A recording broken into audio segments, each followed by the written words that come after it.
Hello, Ruth Goudy, the flower writer here, and today I'm going to talk about how to do your fairy gardens in more of an inexpensive way. They don't need to cost a lot, and it's actually far better to use your imagination, and you have far more sense of ownership when you've created all the parts of the fairy garden.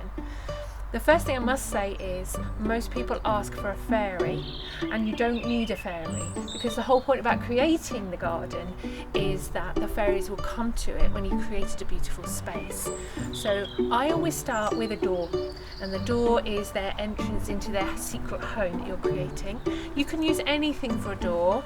As my fairy gardens are outdoor gardens, I tend to use natural products. So you could find a piece of wood that's square, you could draw your door handle on, you could draw a letterbox if you wanted, and the same, this works quite well, slate, and if you're going to use pen, you could use a Sharpie pen on that to have fairy door written on it, or magic places, whatever you want to do. Or you might simply want to create a hole, so you can plant a pot, old plant pot, within the space so that they've got a little hole, and then you could even put little furniture inside that space for them.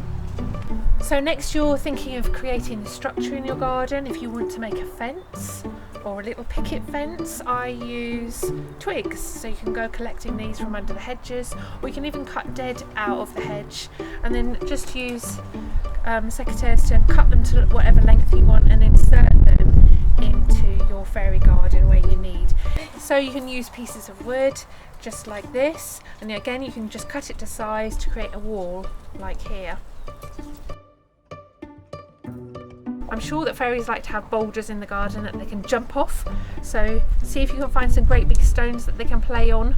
In the same way as adults have rockeries, I think that fairies like to have rockeries, but I think they like to climb on them. My favourite are the fairy stepping stones. I love these little fairy stepping stones. My husband cuts them for me, but I'm sure that you can find all sorts of either flat stones or pieces of wood to use as fairy stepping stones to their doors. Next, you want to think about what the fairies would like to be doing in the garden, and then you can facilitate that. So here I've created a little vegetable patch for my fairy. This is obviously a hard working fairy, and I have just used some bird seed, and I'm going to plant some bird seed in my garden for the fairy. Well, the fairy can do it, and I might even leave a little heap so that they can carry on doing it, and they can tend it and look after it when I'm not looking, because they tend to come out when you're not looking.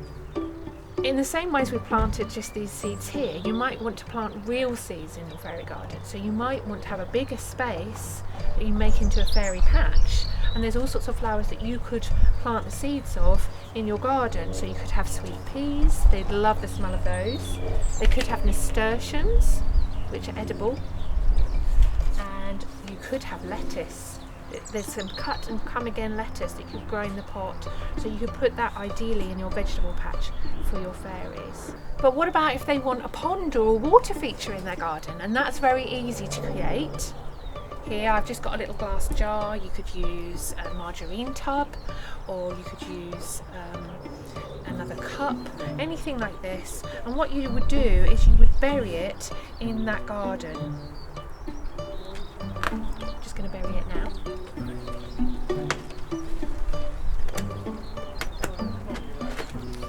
Then once it's in place nicely, you just fill it with water.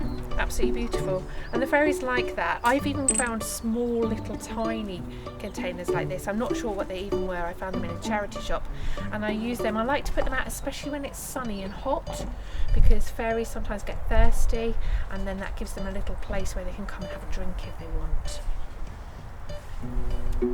Similarly, when you're out and about, when you're going for a walk, always have a look and see what you think fairies would love. So I think that they love flowers, blossom, feathers, leaves. I'll often bring them these fir cones. Love to have fir cones in the autumn. Try to do it quite seasonally, so you have different seasonal things. So this is something I would bring in the autumn. In the summer, if I go to the beach, I would collect some really pretty shells, and then I would leave them for the fairy to enjoy in their garden. one of my really favourite things is a stone with a hole. So if you're lucky enough to find a stone with a hole, definitely pick it up and bring it back for the fairy garden. Stones with holes, you can make a wish on them. So the fairies absolutely love them. So make a fairy wish and leave it in your garden for your fairy to see. Now, what about if your fairy wants to socialise? So here I've got a garden where they've got a little fire and a little bench. You don't need to buy those. We can make a little fire pit. I've just used a little tin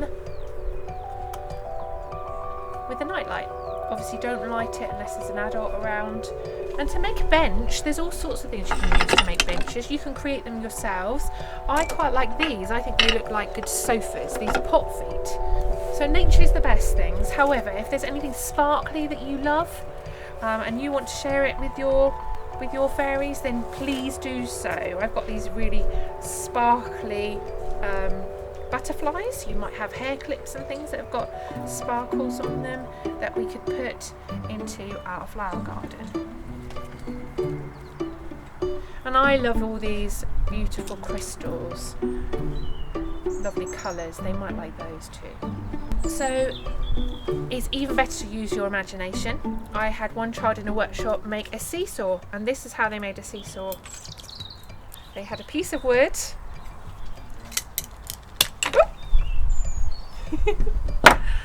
and they had a big stone,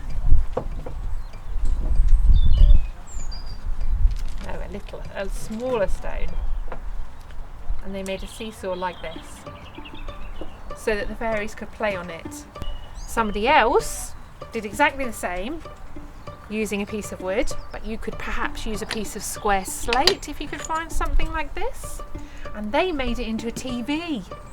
So they used this as their TV, and they stood stones behind it. The fairies had little stones of their own to sit round and watch TV.